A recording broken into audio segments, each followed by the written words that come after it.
Welcome to Take It. My name's Jamar. I'm Ebony. And today we're going to be talking about the 5 reasons why nice guys are narcissists and nice guy syndrome. And the reason why we want to talk about nice guy syndrome and why they're narcissists is because a lot of times people think if you play the good roles, they're not toxic. But this is a definition and an example of how if you're playing a role in society, even one that's portrayed as positive or pro-social, it can still be toxic. Okay, let's define who we're talking about here. What is a nice guy?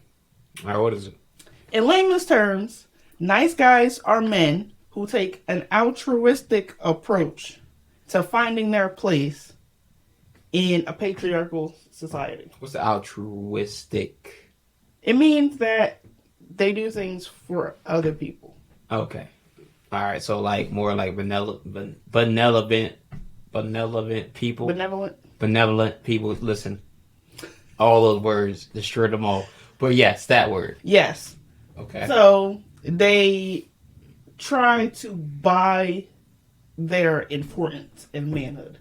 So it's pretty much you're trying to put on like a facade about it. Yeah. Instead of actually being a man, you're trying to act like a man. Instead of doing the things a man would be, you're trying to like put the image of you being a man out there. Because I guess a man would do certain things in society, but your goal is to make people think, oh, at least he's nice. I'm trying to think of like how to simplify this. Yeah. At the root, a lot of them think there's something wrong with them. Okay. With themselves. So instead of competing with men directly, they try to benefit people. Like, they try to earn their way in. Okay. So they're trying to smooth. Things. Yes. So they bootlickers. Right. Of society, of the patriarchal society. Essentially. All right. I got it. Guys, I got it. So, as you may know or not know, nice guy syndrome has a few different windows it can take. Just like all of us in a patriarchal society, nobody really wins. Yeah. So either the nice guy suffers or the people around him suffer eventually. A lot of nice guys are narcissists, and we're here to tell you 5 reasons why nice guys are narcissists. Pretty much. All right. First way nice guys are narcissists, the first way they portray this is a facade of generosity. A lot of times, nice guys, they'll do things for you not because it's the right thing to do or to be generous. Generosity is when you do things not expecting anything back, but they're actually doing this to have a strategic placement in your life. Mm-hmm. So at that moment, what they're doing is, hey, I'm going to keep serving this person. I'm going to keep serving this person. So when that opportunity comes, and they're going to be like, who helped me the most? And what they're doing is they're psychologically impacting you on purpose to put themselves in a better place. Not because they can put themselves in a better place themselves, but because they think it's a lot safer for you to put them in a better place, if that makes sense. Yes. Instead of working their way to be somewhere naturally through normal conversation, just using their own personality, they'll try to, you owe them. Yep. Does that make sense? It does make sense. So what they're doing is they're pretty much love bombing people on a normal basis. Yeah. And it's trying to be like, all right, you owe me. In their mind, they're counting what they're doing for you. And as soon as you realize, as soon as you don't do what they want, they're like, oh, I did this for you. I do this for you. I do this for you. Yeah. And it goes on to that victim mentality that we're going to talk about. Yeah. Like I mentioned, the second one is actually the victim mentality and approval seeking. So with nice guys, what they're doing is they're playing the victim. They're always like, oh, woe is me. This didn't happen. I've given so much to this world. Why don't I get anything back? Yes. And the reason is like they're seeking approval seeking. So they're not doing anything on the basis of pushing themselves forward. They're doing it on the basis of getting approval. So everything they're doing is to get approval from someone or something. So what they're doing is that they're creating these things called lose-win relationships. So they're sacrificing their wins for your win, per se. And it's positioning them as losing. And they're trying to make it seem like it's your fault because you need this. So they'll lose. So their excuse for not getting where they want to be is they're giving too much to other people often. Right. So you've probably seen this in many people's relationships. And I remember I was reading the book from Seven Habits of Highly Effective People. You're supposed to have a win relationships, but so many people, some of us do a lose-win relationship. And we're losing just so someone else can win. And then, or we're winning in our mindset, we're competing the win and someone else loses. So you get mad if you both win somehow. Yeah, I can understand. But with them, it's lose-win. So they're losing. Let's say, all right, I got a girlfriend. Somehow being a nice guy, I got a girlfriend. I'm going to sacrifice my bills or whatever my goal was to actually make sure I take this person out. Let's say I got a business goal. I know I need to do this on Saturday. Instead of saying, hey, babe, after I finish this and this, I'm going to say, hey, don't worry about it. I'll move that to the side and I'll do this. And as soon as the relationship didn't work out, you're going to be like, wait a minute. If I didn't try to help you or serve you, make you happy, I'd have had a happier life. Right. And you just throw it in everyone's face all the time. I sacrificed myself for you. Nobody asked you to do that. Exactly. It happens at work too, don't it? That, yeah. The person who's always the bootlicker at work, and it don't work out for him somehow, and you're like, oh my god. Right. Now I have all these favors to call in, and all you guys owe me because I did this, that, and the other. And no normal person would do it. Exactly. So don't do it if you want to look for something. Have you seen any approval seeking in your life? Yes, plenty. There's been a few times, like, even just simple things like if I have to Uber home from work, somebody would be like, oh, I'll take you home. And it's like way out of the way. And I'm like, why? Exactly. I understand if you gotta listen to that new Kanye West soundtrack. You just need some extra mileage. No. But nah, that's too much. I would never. They'd be like, oh, it's raining outside. I'm like, damn, but that's 20 extra minutes. I'm like, how about I drive you closer to make the lift closer? I'm not driving out my way for that. Yeah, no. Yeah, see, like, that's reasonable. I would do that. But I'm not going, like, a whole half an hour in the opposite direction of home. For nothing. But a nice guy would do that. And guess what he's going to do? And think that you don't see that they're doing more than what's necessary. And then, you know what's crazy? I've seen nice guys do this, and then they'll pull you to the side and talk shit about somebody. And because they'll start to do these nice things for you, they think they've earned the relationship or they bought your relationship. So now they can do certain things while actually developing a rapport. Definitely. Yeah. They'll pick up your tab for lunch, even though you didn't ask them to pick up your tab for lunch. And so now you have this allegiance to them. Yeah, like, praise me. Like, nah, bro, I'll give you $15 back if it's that deep. Yeah, take your funky money. All right, so the third one is this, and the reason is entitlement contracts. Meaning this, right? So for example, when someone does something for you and they want something back, it's a transactional relationship from everything from, let's say I do this for you, tit for tat, or up to sexual gratifications. A lot of times nice guys be very good to you, take you on nice dates, and getting mad, you ain't giving it up. They'll save you from being drunk at a party and then take you home and then try to do the same thing that they supposedly saved you from at the party. I guess at least he ain't gotten it, right? That's right. Hear that? We've all seen the meme. Like, a guy hold the door for you at Wawa and God forbid you don't suck him off after he holds the door for you. I could open the door myself. Exactly. But they want something back for doing anything. So nice guys pretend that they're doing something nice for you, but they're doing it for themselves because they want you to love them, thank them, be in debt to them. They want, at the end of the day, they want love. Or, I don't know, the illusion of love. Is there nothing wrong with that? They want what everybody else gets and is getting. Okay, but they can't get it. Right. But their approach at getting it is unnatural.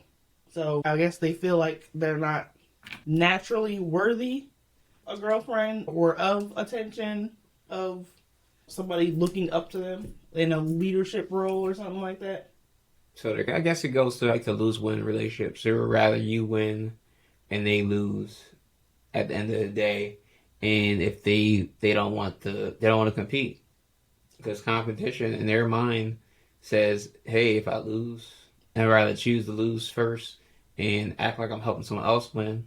You know what I mean? Like they're doing it so that they can get the status that Very other nice guys guy. have. Ah. So whatever. They want a girl that cooks for them every morning before they go to work and makes their lunch and shit. But instead of just normally meeting a girl, doing normal things, they like feel like they have to do the most and tit for tat their way in. What's normal courting though? Normal courting is, I don't know, going out on a date and paying for the first date, but not manipulating them into liking you, just being yourself. That's what you're saying. So act like someone else. Okay. They like put on this face, like, They're not really nice. yeah, you have to pick me because I do all these things. Exactly. They're making a list as this relationship goes on. They're making the Right. list. And now they're calling your phone every day like Capital One. Saying when you going to pay me back. Real shit. Every day. Tired of them. Shout out to Capital One. So one common theme you might also notice with nice guys is a pattern of strained relationships and jealousy. See, the thing about nice guys is this is a pursuit of power at the end of the day. They are trying to lay claim to their manhood. So a lot of times they will end up having strained relationships with people around them, the woman in their life, a lot of times, because people are people.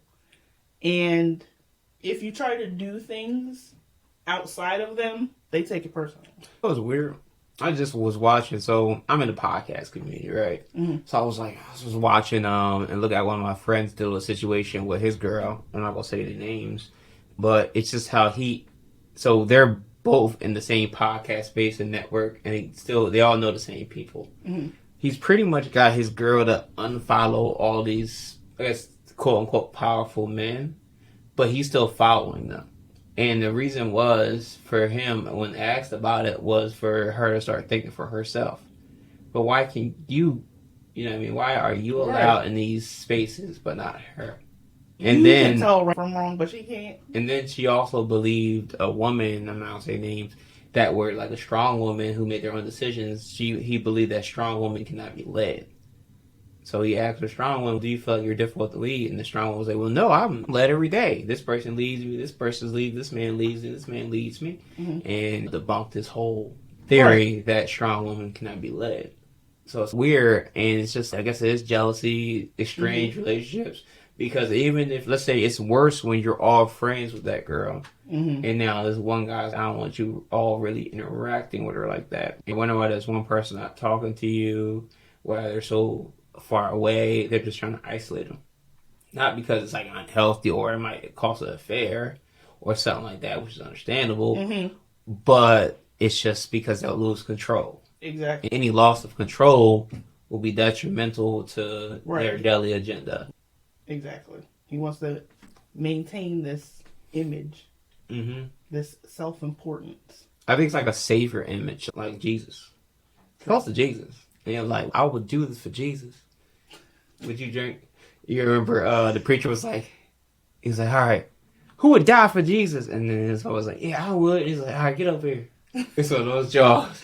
But yeah, I guess it contradicts. What am I here? What purpose am I serving here as a provider and protector if you can do things on your own? Exactly. So you're trying to keep that. I guess that's why, like, the 500-pound life people got girlfriends or boyfriends. That's a whole other episode. Damn. Yeah. You'll need me for life. You'll need me for life because you're not going to live long. I mean, that's the only way you can explain somebody cooking an entire pack of bacon for their significant other. Who the fuck? Who said, who wakes up and I'm going to cook an entire pack of bacon for my significant other? I want you to live. I think, like, for me, I want people to live longer once I like them. So I'd be like, oh, man, you're unhealthy now. Here, eat more. Eat better. We trying to kill them at this point. And the last sign of narcissism in nice guys is inauthenticity and emotional manipulation, which is really the root of it all. Just like a true sociopath, they'll fake emotions, they'll feign excitement, they'll hide anger, all in an attempt to mask their true, normal human emotions so that they don't break character, essentially. Mm-hmm. They'll bury anger or jealousy just so you don't see that, so that they can keep pretending that they're this nice, great, kind, understanding guy. Oh, I don't know. I got a little bit iffy about this one. Wow. Because as a black man, no one wants to be seen as an angry black man. Okay. You ever want to be seen as an angry black lady at work? I'm a black woman, so I'm going to be seen as angry regardless. So you saying it's okay to... I guess part of professionalism is trying to be positive. And you don't think this breeds into toxic positivity? Those are two different conversations. Yeah, I think it's like, all right, if I want to seem professional, and this is what my jobs or jobs I work have been trying to say is, you have to seem positive or be nice. Yes. But at the end of the day, being nice, you're hiding your emotions. I guess that's emotional manipulation anyway. Yeah, but that's so you're trying to be professional. Okay. But you're trying to get a reward. And the reason why you're at work is to get a reward, aka your job, to get a paycheck. So I guess it's not bad. Exactly. You're not pretending to be nice. It's not the same as pretending to be nice so that you can convince somebody to be your friend, so that you can eventually convince them to be in a relationship with you on false pretenses. Like, they think they're getting one person when you're really another. Okay, kind of, yeah, like a psychopath thing. Hey, how you doing? And then, what was that show y'all used to watch with the white dude that used to murder people? You. Yeah, there it is. Mm-hmm. Do you think he was a really nice guy? Yeah, exactly. Alright, don't be like you, that guy. What's his name? Joe. Damn, Joe. We stand Joe. Some people, I would love to date someone like that. Like, what? You imagine he's just knocking off people in your life? They all love dating Joe till they're the ones in the basement cage. But yeah, essentially, same thing. They'll pretend all types of stuff. They pretend that they like your hobbies. They'll pretend that they like your bitch sister. They'll pretend that they enjoy your stories about vacation when really they don't give two shits. They just want you as a possession. As a possession. That's creepy. And they're going to do whatever they can to keep up that image, niceness, and being supportive, and all that. And at the end of the day, like I said before, nobody wins here. Because eventually, I don't want to call it a victim. Their target figures out that they're not the person that they thought they were. Or they don't figure it out quickly, and then they suffer because they get shafted. Or they get manipulated and gaslit forever until they're not really the same person that they were originally. And then the nice guy really loses out the whole time because he's really... Not himself ever. Not himself ever. He's just smushing himself down. And somebody might like the evil. You don't know that. That's true. You might meet a Scorpio. Poor Scorpio. So, those are 5 signs that nice guys are narcissists.